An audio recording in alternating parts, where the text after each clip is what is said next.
ನಮಸ್ಕಾರ. ಮೂರನೆಯ ಓಡಿ ಪಂದ್ಯಕ್ಕಾಗಿ ಟೀಮ್ ಇಂಡಿಯಾದಲ್ಲಿ ಆಯಿತು 3 ದೊಡ್ಡ ಬದಲಾವಣೆ.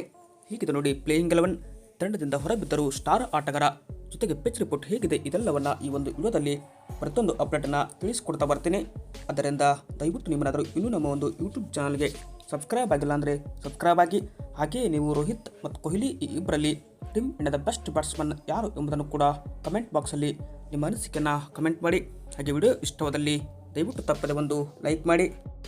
ಸ್ನೇಹಿತರೆ, ಇನ್ನು ಭಾರತ ಮತ್ತು ಇಂಗ್ಲೆಂಡ್ ನಡುವಿನ ಮೊದಲ ಏಕದಿನ ಪಂದ್ಯ ಬರ್ಮಿಂಗ್ಹ್ಯಾಮ್ನಲ್ಲಿ ನಡೆದಿದ್ದು ಈ ಒಂದು ಪಂದ್ಯ ಭಾರತ ಗೆದ್ದು ಬಿಗಿತ್ತು. ಇನ್ನು ಎರಡನೆಯ ಏಕದಿನ ಪಂದ್ಯ ಕರಡಿಪದಲ್ಲಿ ನಡೆದಿದ್ದು ಈ ಒಂದು ಪಂದ್ಯದಲ್ಲಿ ಜೋ ರೂಟ್ ಅವರ ಅಜೇಯ 99 ರನ್ ಇಂಗ್ಲೆಂಡ್ ಗೆಲುವಿಗೆ ಪ್ರಮುಖ ಕಾರಣವಾಗಿತ್ತು.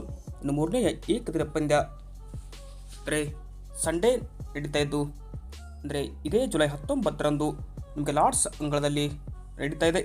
ಈ ಒಂದು ಪಂದ್ಯಕ್ಕಾಗಿ ಟೀಮ್ ಇಂಡಿಯಾದ ಪ್ಲೇಯಿಂಗ್ 11ನಲ್ಲಿ ಬದಲಾವಣೆ ಆಗುವ ಸಾಧ್ಯತೆ ಇದೆ. ಸ್ನೇಹಿತರೆ, ಇನ್ನು ಭಾರತ ಮತ್ತು ಇಂಗ್ಲೆಂಡ್ ನಡುವಿನ ಈ ಒಂದು ಡೂ ಆರ್ ಡೈ ಪಂದ್ಯದಲ್ಲಿ ಭಾರತದ ಪ್ಲೇಯಿಂಗ್ 11 ಯಾವ ಥರ ಇರಲಿದೆ ಅಂತ ನೋಡ್ತಾ ಬರೋದಾದರೆ, ಮೊದಲದಾಗಿ ಟೀಮ್ ಇಂಡಿಯಾ ಪರವಾಗಿ ರೋಹಿತ್ ಶರ್ಮಾ ಮತ್ತು ಶುಭ್ಮನ್ ಗಿಲ್ ಅವರು ಆರಂಭಿಕರಾಗಿ ಕಣಕ್ಕಿಳಿದರೆ, number 3 Virat Kohli, number 4 Shreyas Iyer, number 5 Washington Sundar, number 6 Ishan Kishan ಅವರಿಗೆ KL ರಾಹುಲ್ ಅನುಪಸ್ಥಿತಿಯಲ್ಲಿ ಸ್ಥಾನ ನೀಡಲಾಗಿತ್ತು. ಅಂದರೆ ಎರಡನೇ ಏಕದಿನ ಪಂದ್ಯದಲ್ಲಿ ಇಶಾನ್ ಕಿಶನ್ ಬ್ಯಾಟ್ ಮಾಡಿದರೆ KL ರಾಹುಲ್ ಅವರು ಕಮ್ಬ್ಯಾಕ್ ಮಾಡಿದರೆ ರಾಹುಲ್ ಅವರಿಗೆ ನಂಬರ್ 6 ಸ್ಥಾನ ಮಾಡಿಕೊಟ್ಟು, ನಂಬರ್ 7 ಶಿವಮ್ ದುಬೆ, ನಂಬರ್ 8 ಅಕ್ಷರ್ ಪಟೇಲ್ ಇದ್ದರೆ, ನಂಬರ್ 9 ಗುರ್ನೂರ್ ಬ್ರಾರ್ ಅಥವಾ ಪಿಚ್ ಕಂಡೀಷನ್ ಮೇಲೆ ಏನಪ್ಪ ಅಂದರೆ ಹರ್ಷದೀಪ್ ಸಿಂಗ್ ಬರುವ ಸಾಧ್ಯತೆ ಇದೆ. ನಂಬರ್ 10 ಬುಮ್ರಾ ಇದ್ದರೆ, ನಂಬರ್ 11 ಪ್ರಸಿದ್ಧ ಕೃಷ್ಣ. ಇದು ನಮ್ಮ ಟೀಮ್ ಇಂಡಿಯಾದ ಪ್ಲೇಯಿಂಗ್ 11 ಆಗಿದೆ. ಸ್ನೇಹಿತರೆ, ಇನ್ನು ಈ ಒಂದು ಪಂದ್ಯಕ್ಕಾಗಿ ಲಾರ್ಡ್ಸ್ ಅಂಗಳ ಪಿಚ್ ರಿಪೋರ್ಟ್ ಕಡೆ ನಾವು ನೋಡ್ತಾ ಬರೋದಾದರೆ, ಈ ಲಾರ್ಡ್ಸ್ ಅಂಗಳ ಕೂಡ ಇಲ್ಲ ಏನಪ್ಪ ಅಂದರೆ ಇದು ಫಾಸ್ಟ್ ಬಾಲ್ಗೆ ಹೆಲ್ಪ್ ಇರುವಂಥ ಪಿಚ್ ಆಗಿದೆ. But swing and seam movement ಯಾರು ಚೆನ್ನಾಗಿರುತ್ತೆ ನ್ಯೂ ಬಾಲಲ್ಲಿ ಕೂಡ ಇದು ಸ್ವಿಂಗ್ ಆ್ಯಂಡ್ ಸಿ ಮೂಮೆಂಟ್ ಇಲ್ಲಿ ನಾವು ನೋಡ್ಬೋದು. ಬಟ್ ಈ ಒಂದು ಪಂದ್ಯದಲ್ಲಿ ಏನಪ್ಪ ಅಂದರೆ ಬೆಟರ್ ಬ್ಯಾಟಿಂಗ್ ಕಂಡೀಷನ್ ಇದಾಗಿದೆ ಅಂತಲೇ ಇಲ್ಲಿ ಹೇಳ್ಬೋದು. ಹೀಗಾಗಿ ವಿರಾಟ್ ಕೊಹ್ಲಿ ಅಂತ ಸ್ಟಾರ್ ಆಟಗಾರರು ಟೀಮ್ ಇಂಡಿಯಾದಲ್ಲಿ ಇರೋದ್ರಿಂದ ಹೀಗಾಗಿ ಇಲ್ಲಿನಾದರೂ ಸರ್ವೈವ್ ಆಯಿತು ಸ್ಟಾರ್ಟಿಂಗ್ ಓಪನಿಂಗ್ ಸ್ಪೆಲ್ ಅಂತಂದರೆ ಇಲ್ಲಿ ಬೃಹತ್ ಮೊತ್ತವನ್ನು ಕಲೆ ಹಾಕುವ ಸಾಧ್ಯತೆ ಇರುತ್ತೆ. ಬಟ್ ಇಲ್ಲಿ ಸ್ಪಿನ್ನರ್ಗೆ ಸ್ವಲ್ಪ ಗ್ರಿಪ್ ಇದೆ. ಬಟ್ ಮಿಡಲ್ ಓವರಲ್ಲಿ ಸ್ಪಿನ್ನರ್ಗಳು ತಮ್ಮ ಪಾತ್ರ ವಹಿಸುವ ಸಾಧ್ಯತೆ ಇದ್ದು, ಬಟ್ ಇಲ್ಲಿ ಟರ್ನ್ ಕೂಡ ಯಾವುದೇ ಟರ್ನ್ ಕೂಡ ಇಲ್ಲಿ ಈ ಒಂದು ಪಿಚ್ನಲ್ಲಿ ಎಕ್ಸ್ಪೆಕ್ಟ್ ಮಾಡೋಕ್ಕೆ ಆಗೋದಿಲ್ಲ. ಇನ್ನು ಫಸ್ಟ್ ಇನ್ನಿಂಗ್ಸ್ ಸ್ಕೋರ್ ಈ ಒಂದು ಪಿಚ್ನಲ್ಲಿ 280 to 310 ಎವರೇಜ್ ಸ್ಕೋರ್ ಆಗಿದೆ. ಬಟ್ ಏನಾದರೂ ಇಲ್ಲಿ ಡಿಪೆಂಡ್ ಮಾಡ್ಕೋಬೇಕಂದ್ರೆ ವೆದರ್ ಕಂಡೀಷನ್ ಮೇಲೆ ಕೂಡ ಇದು ಡಿಪೆಂಡ್ ಆಗಲಿದೆ. ಹೀಗಾಗಿ ಇಲ್ಲಿ ಟಾಸ್ ಮುಖ್ಯ ಆಗುತ್ತೆ ಅಂತ ಕೇಳಿದ್ರೆ ಹೌದು, ಲಾರ್ಡ್ಸ್ ಅಂಗಳದಲ್ಲಿ ಮೊದಲ ಟಾಸ್ ಗೆದ್ದ ನಾಯಕ ಬಾಲಿಂಗ್ ಆಯ್ದುಕೊಳ್ಳುವ ಸಾಧ್ಯತೆ ಇರುತ್ತೆ.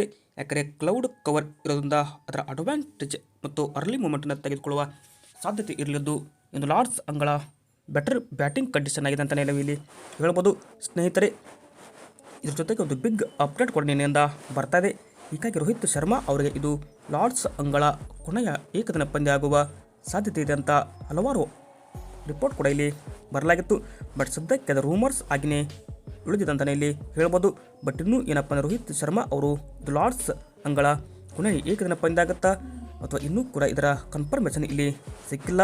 ಬಟ್ ಗುಡ್ ನ್ಯೂಸ್ ಏನಪ್ಪ ಅಂದರೆ BCCI ಸೆಕ್ರೆಟರಿ ಕೂಡ ಇಲ್ಲಿ ಇದರ ಬಗ್ಗೆ ಮಾತನಾಡಿದ್ದು ಇದು ರೋಹಿತ್ ಶರ್ಮಾ ಅವರಿಗೆ ಲಾರ್ಡ್ಸ್ ಅಂಗಳ ಕೊನೆಯ ಏಕದಿನ ಪಂದ್ಯ ಆಗೋದಿಲ್ಲ ಅಂತ ಹೇಳಿದ್ದಾರೆ. ಬಟ್ ಇದಷ್ಟರ ಮಟ್ಟಿಗೆ ಸತ್ಯ ಅಂತ ಗೊತ್ತಿಲ್ಲ. ಸದ್ಯಕ್ಕೆ ಬರ್ತಿರುವ ವರದಿಗಳ ಪ್ರಕಾರ ರೋಹಿತ್ ಶರ್ಮಾ ಅವರಿಗೆ ಲಾರ್ಡ್ಸ್ ಅಂಗಳ ಕೊನೆಯ ಏಕದಿನ ಪಂದ್ಯ ಅಂತ ರೂಮರ್ಸ್ ಬರ್ತಿತ್ತು. ಬಟ್ ಇದು ಕನ್ಫರ್ಮ್ ಇನ್ನೂ ಕೂಡ ಇಲ್ಲಿ ಸಿಕ್ಕಿಲ್ಲ ಅಂತಲೇ ಹೇಳ್ಬೋದು. ಬಟ್ ಏನು ಆಗಲಿದೆ ಅಂತ ಮುಂದಿನ ದಿನಮಾನದಲ್ಲಿ ಕಾದು ನೋಡಬೇಕು.